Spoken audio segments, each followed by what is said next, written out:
भारत की जलवायु। जलवायु किसी क्षेत्र में लंबे समय तक जो मौसम की स्थिति होती है उसे उस स्थान की जलवायु कहते हैं। भारत की जलवायु उष्णकटिबंधीय मानसूनी जलवायु है। मौसम किसी स्थान पर थोड़े समय की, जैसे एक दिन या एक सप्ताह की वायुमंडलीय अवस्थाओं को वहां का मौसम कहते हैं। भारत में मौसम संबंधी सेवा सन 1875 ईस्वी में आरंभ की गई थी। तब इसका मुख्यालय शिमला में था। प्रथम विश्व युद्ध के बाद इसका मुख्यालय पुणे लाया गया। अब भारत के मौसम संबंधी मानचित्र वहीं से प्रकाशित होते हैं। भारतीय जलवायु को मानसून के अलावा प्रभावित करने वाले दो प्रमुख कारण हैं। एक, उत्तर में हिमालय पर्वत। इसकी उपस्थिति के कारण मध्य एशिया से आने वाली शीतल हवाएं भारत में नहीं आ पाती हैं। दो, दक्षिण में हिंद महासागर। इसकी उपस्थिति एवं भूमध्य रेखा की समीपता के कारण उष्णकटिबंधीय जलवायु अपने आदर्श स्वरूप में पाई जाती है। मानसूनी पवनों द्वारा समय समय पर अपनी दिशा पूर्णतया बदल लेने के कारण भारत में निम्न 4 ऋतु चक्रवत पाई जाती हैं। शीत ऋतु 15 दिसंबर से 15 मार्च, ग्रीष्म ऋतु 16 से 15 जून और 16 मार्च से 15 जून, वर्षा ऋतु 16 जून से 15 सितंबर और शरद ऋतु 16 सितंबर से 14 दिसंबर। नोट, ये तिथियां एक सामान्य सीमा रेखा को तय करती हैं। मानसून पवनों के आगमन एवं प्रत्यावर्तन में होने वाले विलंब इनको पर्याप्त रूप से प्रभावित करता है। उत्तर भारत के मैदानी भागों में शीत ऋतु में वर्षा पश्चिमी विक्षोभ या जेट स्ट्रीम के कारण होती है। जाड़े के दिनों में जनवरी फरवरी महीने में तमिलनाडु के तटों पर वर्षा लौटती हुई मानसून या उत्तरी पूर्वी मानसून के कारण होती है। ग्रीष्म ऋतु में असम एवं पश्चिमी बंगाल राज्यों में तीव्र आर्द्र हवाएं चलने लगती हैं, जिनसे गरज के साथ वर्षा हो जाती है। इन हवाओं को पूर्वी भारत में नॉर्वेस्टर एवं बंगाल में काल वैसाखी के नाम से जाना जाता है। कर्नाटक में इसे चेरी ब्लॉसम कहा जाता है, जो कॉफी की कृषि के लिए लाभदायक होता है। आम की फसल के लाभदायक होने के कारण इसे दक्षिण भारत में आम्र वर्षा या मैंगो शावर कहते हैं। उत्तर पश्चिमी भाग के शुष्क भागों में ग्रीष्म ऋतु में चलने वाली गर्म एवं शुष्क हवाओं को लू कहा जाता है।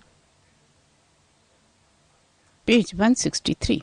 वर्षा ऋतु में उत्तर पश्चिमी भारत तथा पाकिस्तान में उष्ण दाब का क्षेत्र बन जाता है, जिसे मानसून गर्त कहते हैं।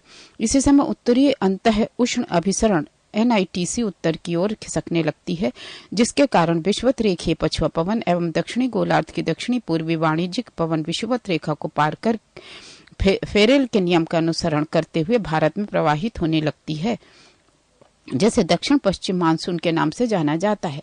भारत की अधिकांश वर्षा लगभग 80% इसी मानसून से होती है। भारत की प्रायद्वीपीय आकृति के कारण दक्षिण पश्चिम के मानसून 2 शाखाओं में विभाजित हो जाता है, एक अरब सागर की शाखा तथा 2 बंगाल की खाड़ी की शाखा। अरब सागर शाखा का मानसून सबसे पहले भारत के केरल राज्य में जून के प्रथम सप्ताह में आता है। यहाँ यह पश्चिमी घाट पर्वत से टकराकर केरल के तटों पर वर्षा करती है और इसे मानसून प्रस्फोट या मानसून बर्स्ट कहा जाता है। गारो, खासी एवं जयंतिया पहाड़ियों पर बंगाल की खाड़ी से आने वाली हवाएं दक्षिण पश्चिमी मानसून की शाखा अधिक वर्षा लाती है, जिसके कारण यहाँ स्थित मावसिनराम मेघालय विश्व में सर्वाधिक वर्षा प्राप्त करने वाला स्थान है, लगभग 1141 सेंटीमीटर। मानसून की अरब सागर शाखा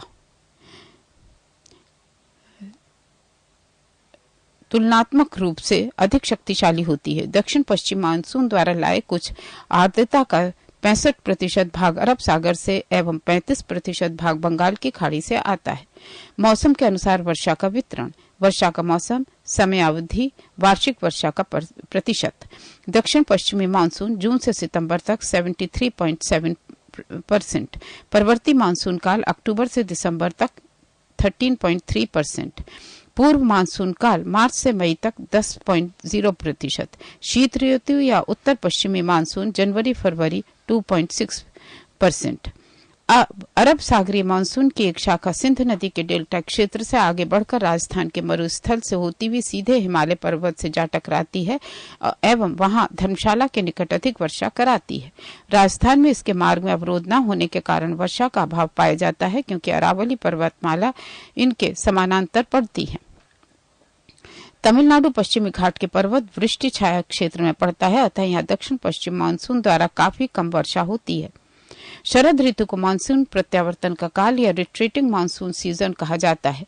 इस ऋतु में बंगाल की खाड़ी एवं अरब सागर में उष्ण कटिबंधीय चक्रवातों की उत्पत्ति होती है और इन चक्रवातों से पूर्वी तटीय क्षेत्र में मुख्यतः आंध्र प्रदेश एवं उड़ीसा तथा पश्चिमी तटीय क्षेत्र में गुजरात में काफी क्षति पहुंचती है।